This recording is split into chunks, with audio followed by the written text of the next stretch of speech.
caído. Venha fortalecer, meu Pai, o que está fraco. Venha curar, meu Deus, o que está doente. Venha libertar, meu Pai, o que está preso, meu Pai. Em nome do Senhor Jesus, meu Pai, fala conosco, meu Deus, através da tua poderosa palavra. Amém e amém, Senhor Jesus. Bate palma e dá glória a Deus, irmãos. Irmãos, levante a sua mão direita para o céu, diga assim comigo: Senhor Jesus, fala comigo, através da tua palavra, que é digna de toda a minha aceitação. Senhoras e senhores, ouvintes da palavra de Deus e crentes no Senhor Jesus Cristo, quem nunca se indagou, se perguntou por que coisas ruins acontecem com pessoas boas? Você já se perguntou isso? Irmãos, a história que nós acabamos de ler, a Bíblia vai dizer que no entardecer do ministério terreno de nosso Senhor Jesus, Ele dá uma lição em uma família, a qual no cenário, essa família ela estava, podemos dizer, um tanto acomodada, porque quem olhava para Marta, para Maria e para Lázaro, dizia, pastor Rafael, que esta família era uma família que jamais passaria por qualquer tipo de problema. Quem olhava para esta família dizia, essa família nunca vai saber o que é uma doença, o que é uma crise financeira. Essa família nunca vai ter qualquer tipo de desgosto. Por quê? Porque a Bíblia vai dizer que esta família era uma família privilegiada, era uma família que era amigos íntimos de Jesus Cristo. Aleluia! Quem olhava para Marta, Maria e Lázaro, certamente dizia, olha, ninguém vai mexer com eles, nenhum mal chegará à tenda deles, eles nunca ficarão assolados, porque Jesus ama eles, é amigo deles. Quem é que é amigo de Jesus? Levante a sua mão. Irmãos, por várias vezes você vai ver Jesus passando por esta aldeia chamada Betânia, e entrando, quem sabe, para tomar um café da manhã, um almoço, um café da tarde, quem sabe pousar na casa desta família.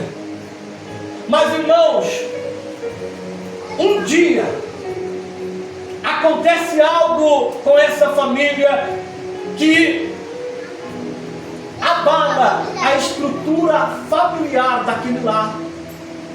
Eu sempre digo, senhoras e senhores, que a má notícia, o problema, a situação difícil, ela não te manda um WhatsApp dizendo, olha, se prepare, porque hoje, pastor Antônio, vai ser o pior dia da sua vida. Quem sabe, pastora Priscila, quem dera nós possamos ou pudéssemos receber um telegrama, uma carta dizendo, olha, dia tal, do mês tal, do ano tal, no horário tal, não saia da sua cama, porque esse dia se tornará o pior dia da sua vida. Quem sabe eu estou pregando hoje aqui para pessoas que você passou, ou quem sabe está passando por dias ruins, por momentos difíceis, por momentos de dificuldade. Quando eu olho para essa história, quando eu olho para este contexto bíblico, eu lembro dos Salmos de Davi, quando ele ora ao Senhor dizendo, Senhor, livra-me do meio dos meus anos. Irmãos, o profeta Abacuque, no capítulo 3, no versículo de número 2, ele vai dizer um dos versículos mais pregados, temas de congresso,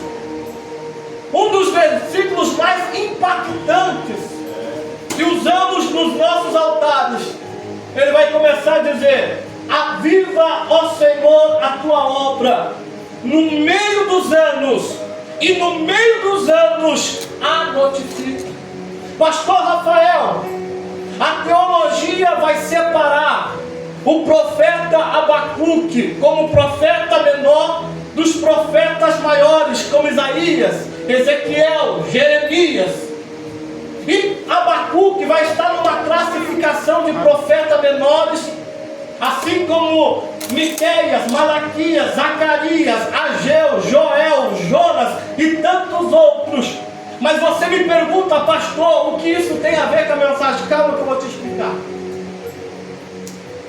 Quando eu comecei a ler Abacuque capítulo 3, verso de número 2, e eu vi ali que o profeta, ele fala: aviva, Senhor, a tua obra no meio dos anos, e ele repete: e no meio dos anos a notifica. Irmãos, você já parou para pensar que quando nós falamos profetas maiores e profetas menores, não é porque alguns tinham poderes maiores que o outro, ou porque eles eram grandes, mais importantes que os outros. Não, é porque o tempo que eles profetizaram sobre a terra, uns profetizaram por longos tempos e outros por curto espaço de tempo. E quando eu olho para esse versículo, eu sempre me indaguei, pastor Antônio, perguntando para Deus: Deus, por que o profeta que tinha tão pouco tempo para falar iria encher linguiça? Porque ele vai dizer: aviva a tua obra no meio dos anos, e ele repete a palavra dizendo: e no meio dos anos a notifica. Daí eu vou para o Salmo de Davi, que ele fala: Senhor, livra-me no meio dos anos. E eu começo a entender que o ser humano, senhoras e senhores, ele é composto por 3 etapas, 3 ciclos: começo, meio e fim. Nós estamos, irmãos, no começo do ano letivo. Quem aqui tem filho? Levante a mão. Quantos aqui teu filho está estudando? Começou as aulas? Irmãos, hoje, com certeza o teu filho ou filha, antes de entrar no colégio, ele foi lá, arrumou o cabelo, conferiu se o uniforme está todo limpinho, todo engomado, foi lá no estojo, conferiu se o material, a mochila dele está completa. Irmãos, no começo tudo é novidade, pastor Abreu.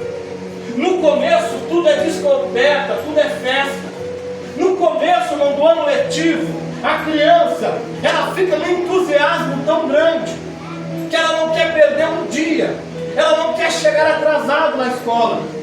Mas quando chega no meio do ano letivo, lá por julho, aquele penal, aquele estojo que antes tinha várias cores, agora quem dera se tiver um lápis de escrever apontado nos 2 lados, quem dera se ele tiver um apontador ainda ou uma borracha. O caderno que antes era impecável, agora está todo cheio de orelha de burro, está todo virado no que é aquilo. Vamos para o casamento. No começo do casamento, irmãos, tudo é festa, tudo é alegria. O teu esposo vai lá, coloca a toalha molhada em cima da cama. Ai, que fofinho. Nossa. É ou não é? Ele solta um puzinho, né? É lindo. Alô, viu? Mas quando chega no meio dos anos, é aí que o bicho pega, é ou não é? O empregado, pastor, quando começa na empresa, é para entrar 8 da manhã, 7h30, está lá na frente do cartão ponto, esperando dar horário para bater, é ou não é? O supervisor olha para ele e fala bem assim: bora fazer hora extra hoje? Não, estou dentro, conte comigo. Mas quando chega no meio, era para estar 8 horas, ele está 8h10. E se for pedir hora extra para ele, ele olha com aquela cara. Deus me livre se alguém pedir hora extra para ele.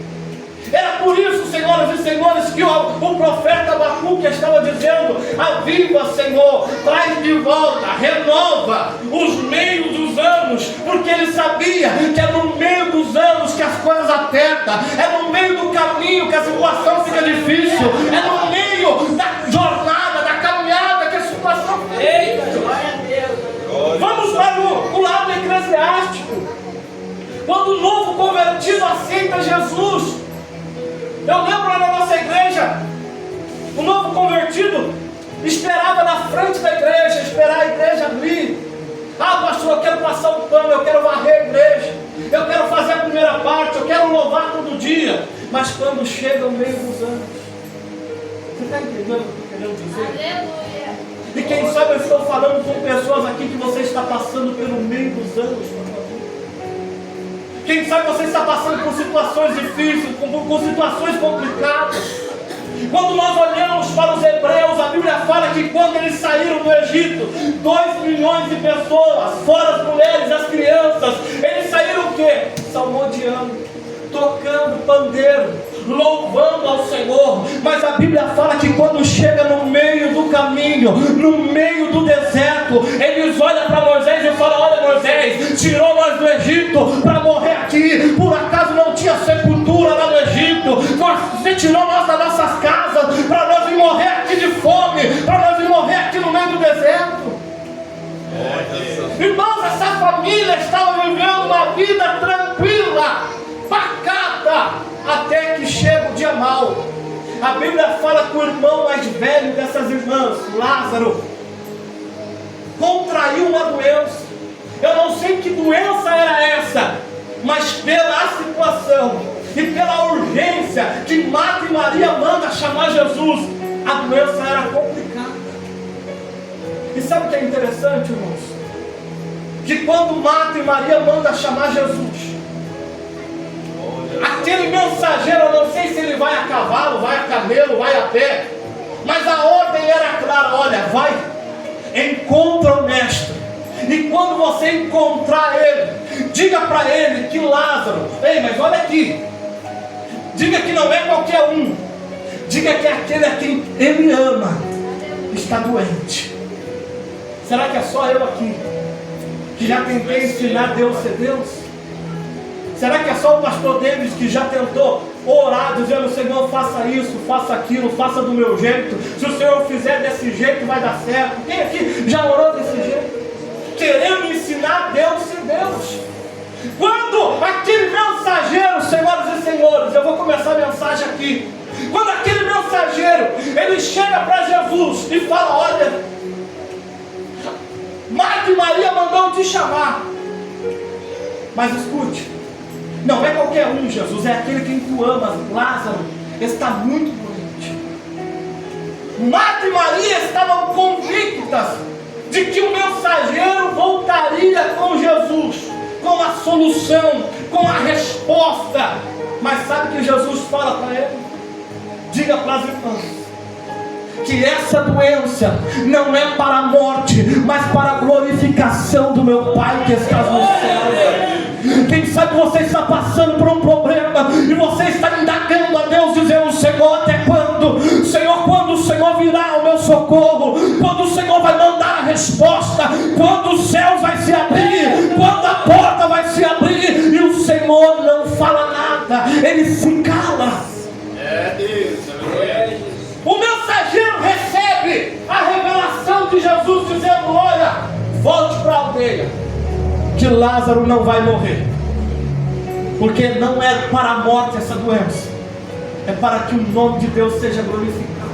Ah, irmão, eu fico imaginando, irmão, desculpa o meu jeito de pregar, irmãos, mas eu fico imaginando aquele mensageiro subindo no cavalo, pastor de sorriso de orelha a orelha. Sabe por quê? Porque ele era portador do Evangelho, portador da boa notícia. Quem sabe ele estava lá cavalgando do seu cavalo pensando: o grandão da Galileia mandou dizer, e se ele falou, está falado. Eu vou chegar lá, eu vou dar a boa notícia, eu vou chegar lá, vou levantar o ânimo daquelas mulheres, eu vou chegar lá e eu vou acabar com a bagunça. Mas sabe o que acontece?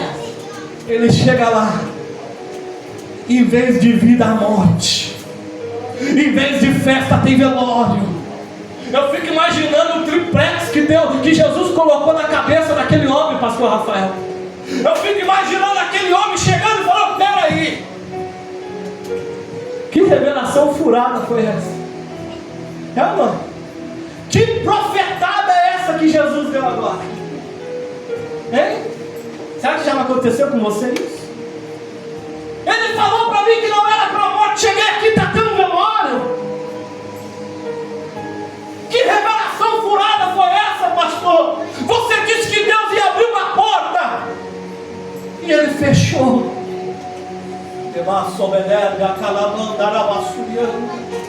Esse dia, irmãos, a minha sogra chegou para mim meio assim: olha, meu dinheiro não está dando para nada, pastor. O que eu faço? Eu falei bem assim: começa a dar o dízimo. No outro mês ela veio chorando: pastor, comecei a dar o dízimo, parece que as portas trancaram.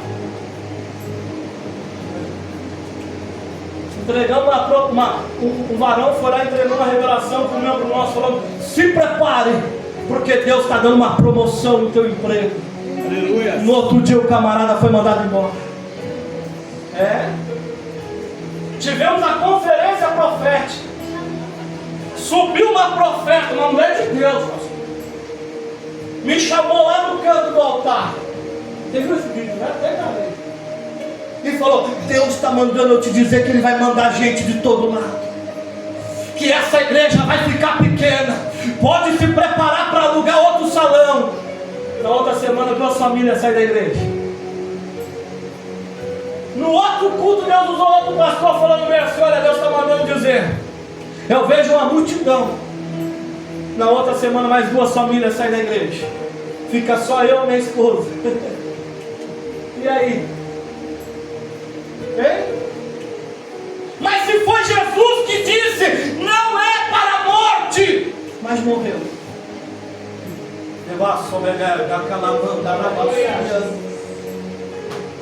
Ezequiel capítulo 1, verso de número 1.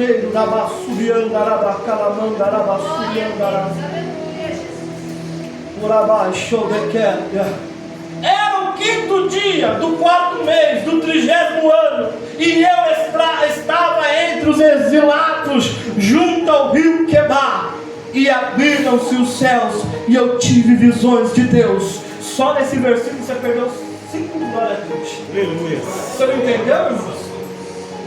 Ezequiel era da tribo de Levi. Ezequiel era um levita. Desde criança a sua família projetava, dizendo: esse menino vai crescer, vai completar 30 anos, vai virar sacerdote no templo. Será que você já fez planos? Quem sabe eu estou falando com pessoas aqui que você fez planos. Quem sabe eu estou falando com pessoas aqui que você está vivendo frustrada, amargurada, desiludida, porque você projetou, você planejou, mas nada saiu como planejado. Ezequiel tinha uma promessa. Ele era levita. Ele ia virar sacerdote no templo quando completasse 30 anos.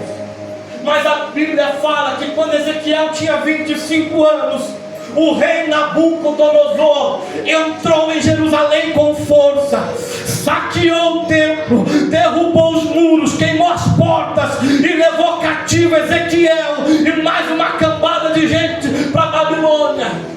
Ezequiel foi viver exilado, cativo, lá na Babilônia, 750 quilômetros de Israel, viver na beira de um rio. Mas a Bíblia fala que quando Ezequiel completou 30 anos, no dia que Ezequiel era para se tornar sacerdote no templo, ele estava na beira do rio Quebar. E eu fico imaginando ele olhando para aquela água, e aquela água como um espelho refletindo o seu rosto. E o que Ezequiel olhava ali, senhoras e senhores? Um homem frustrado, desiludido, um homem que perdeu toda a sua esperança, um homem que perdeu todos os seus sonhos, um homem que viu os seus projetos, aquilo que ele estudou, aquilo que ele se preparou, aquilo que ele se projetou, indo para o lago abaixo. Mas então,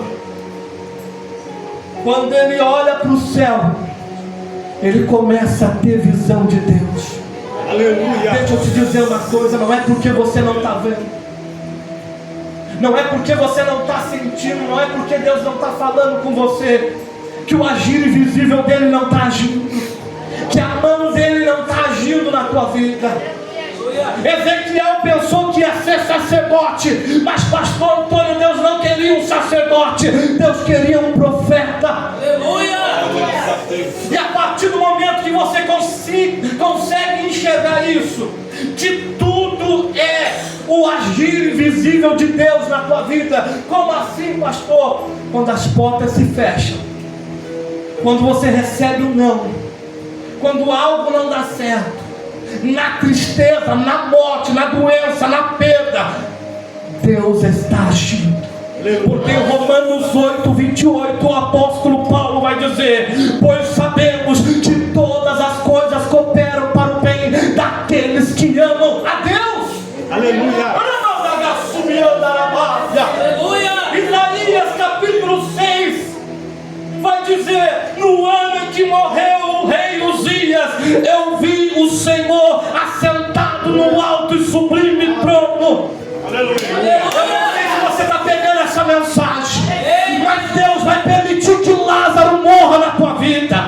Deus vai permitir que Nabucodonosor invada o teu território. Deus vai permitir que o rei morra, para que você possa ver ele assentado no alto e no sublime trono, para que você possa ver o agir invisível dele na sua vida. Deus está revelando aqui, irmãos.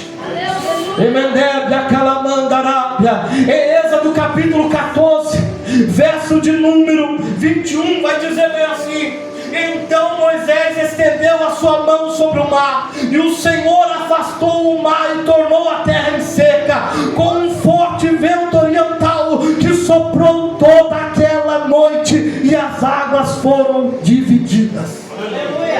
Você não entendeu? Sabe qual que é o problema, gente? Eu vejo que muito crente, ele até lê a Bíblia, ele lê, mas a Bíblia para ele se torna um livro tão comum, porque ele lê de uma forma comum. Mas eu aprendi, irmãos, que a Bíblia ela tem que ser lida de 3 maneiras: literária, simbólica e revelada.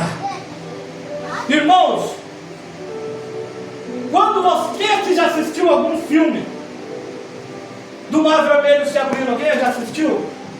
Você já passou na Record, né, irmãos? Né? A série Mar Vermelho. E foi bonito de ver, foi ou não foi? Moisés pegando um cajadão assim, e o mar se abrindo, foi ou não foi? Mas está na Bíblia isso? Hã? Vamos ler de volta? Só aquela parte assim que diz assim, ó: e o Senhor afastou o mar com um forte vento oriental que soprou toda aquela noite. Não entendi, pastor, você vai entender. Moisés e todo hebreu encurralado, de um lado montanha, do outro lado montanha, atrás vem Faraó endemoniado, e na frente o Mar Vermelho. O povo começou a reclamar, dizendo: a gente vai morrer aqui mesmo. Chegou, é o nosso fim, game over, fim da linha, Zé Fili, acabou. Deus fala para Moisés: toque no mar. Moisés, biblicamente, toca no mar, nada acontece. O que esse camarada está fazendo? Né? Que ato profético é esse que não aconteceu nada? Mas eles não sabiam. Você já viu o zíper, irmãos? Quando você abre o zíper assim, ó, o mar vai se abrindo oriental, de trás para frente. A noite toda Deus vai soprando o mar.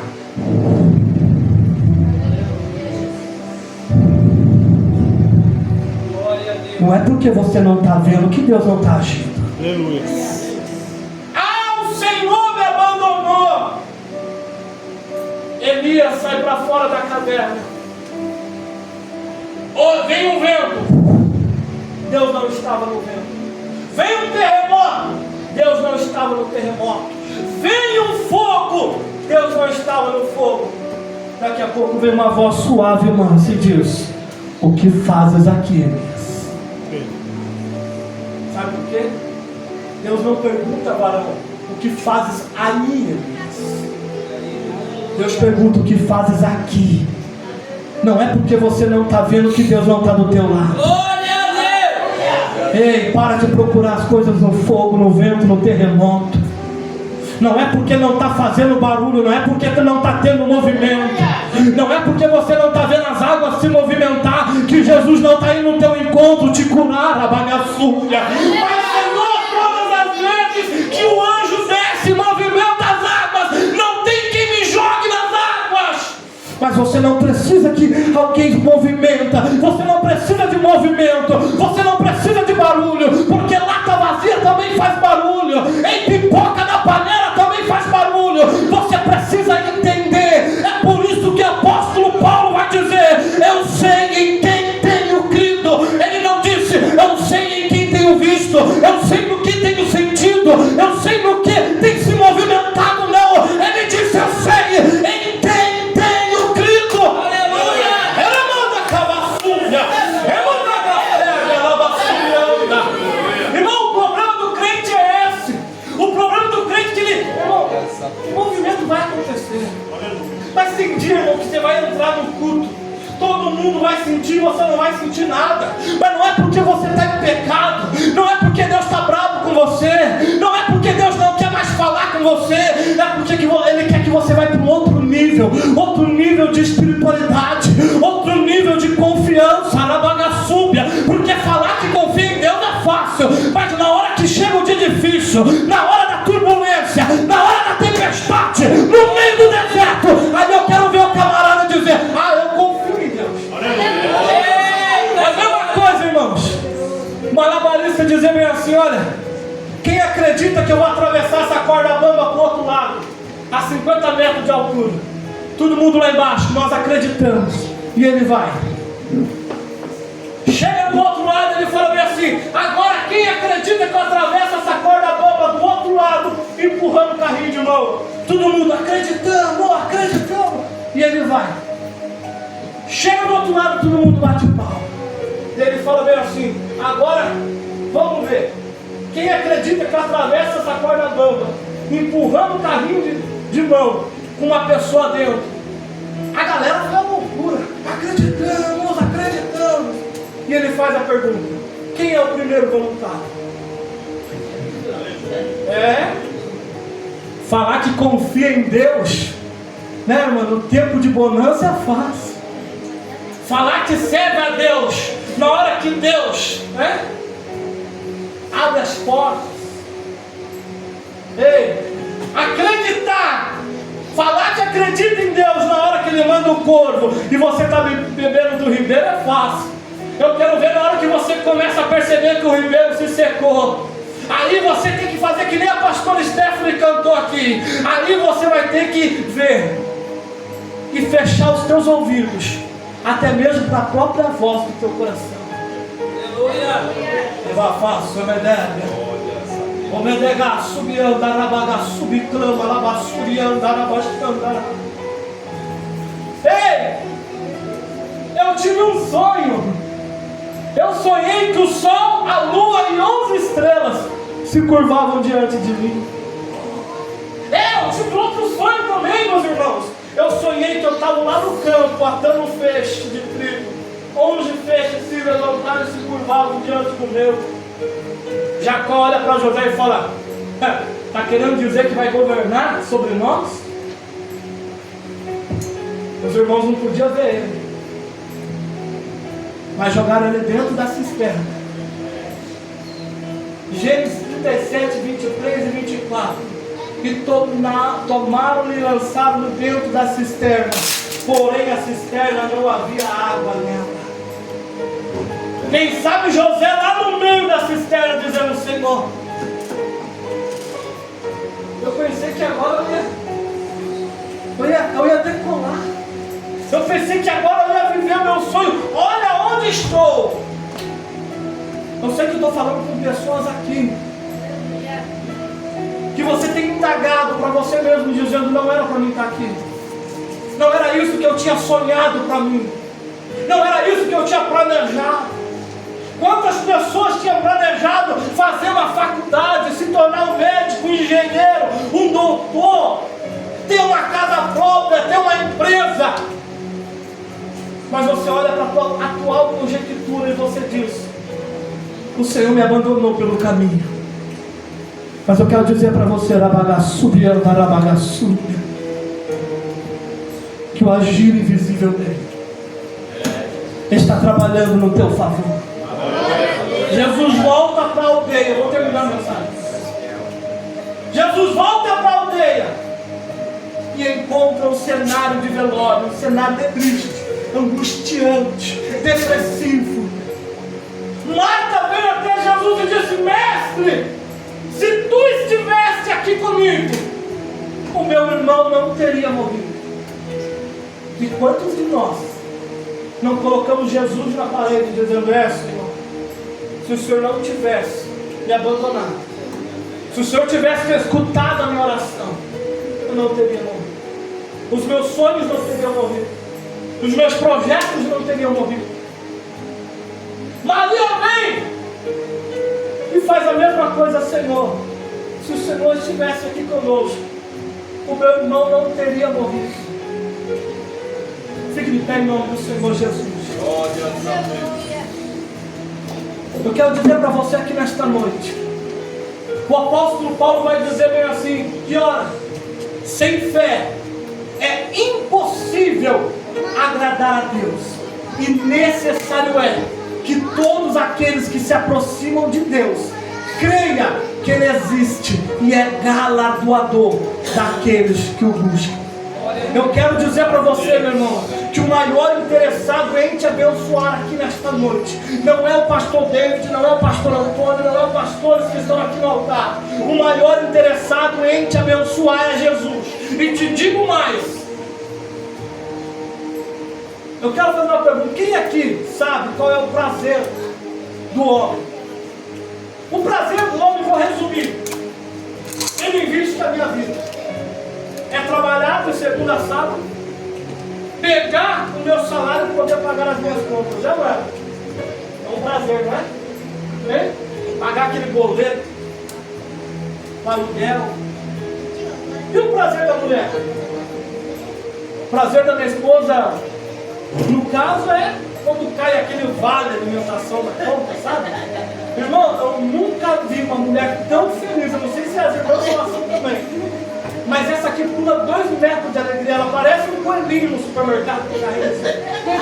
Sério, irmão, se você me ver, né, no Max Atacadista ali, agora eu não moro mais em São José, mas se você me ver no Max Atacadista de São José, você ia ver minha esposa. Você diria: caiu o vale do vale. É o prazer dela, comprar roupa, vestido, sapato, né? Qual que é o prazer das irmãs, né? Não, o pastor Rafael não, né? 150, ela vai lá no estúdio da pastora, esquece, vai fazer teus cílios lá, né? Vai fazer tua unha. É o prazer. E eu te pergunto, qual que é o prazer de Deus? O prazer de Deus é te abençoar. O apóstolo João vai dizer: amados, desejo que te vá bem em todas as coisas, assim como vai bem a tua alma.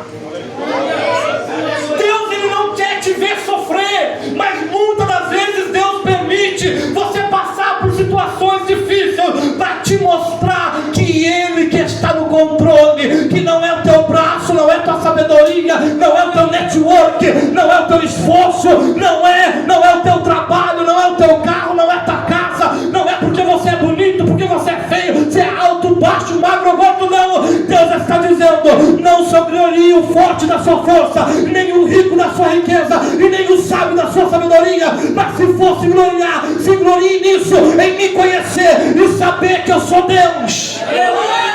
Glória a Deus!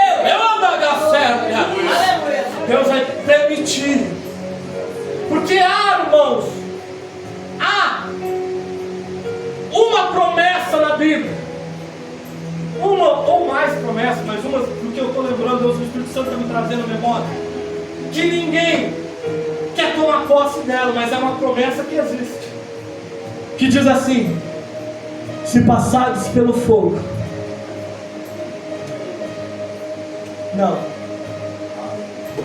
não diz isso, diz assim: quando passares pelo fogo, ele não te queimará, e quando passares pelas águas, elas não te afogarão. Deus não está dizendo se passar, pastora. Deus está dizendo vai passar. Mas quando passar, entenda uma coisa: vai queimar as cordas que te prendam. Ei, bafá, subir de clama lá, paia. E eu vou mostrar para o teu inimigo, para a torcida maldita, que sou eu que passei contigo também no meio do fogo. Sou eu que passei contigo no meio da tempestade. Essa luta, essa prova, esse problema, ele não vai te matar. Ele não vai colocar você por terra. Por quê, pastor? Porque ele está contigo. Ele está na tua vida, ele está no teu barco. O agir dele está agindo na tua vida. Quantos entendem isso? Levante a sua mão e diga glória a Deus. Irmão, eu vou terminar por aqui, mas eu quero que você entenda isso, senhoras e senhores.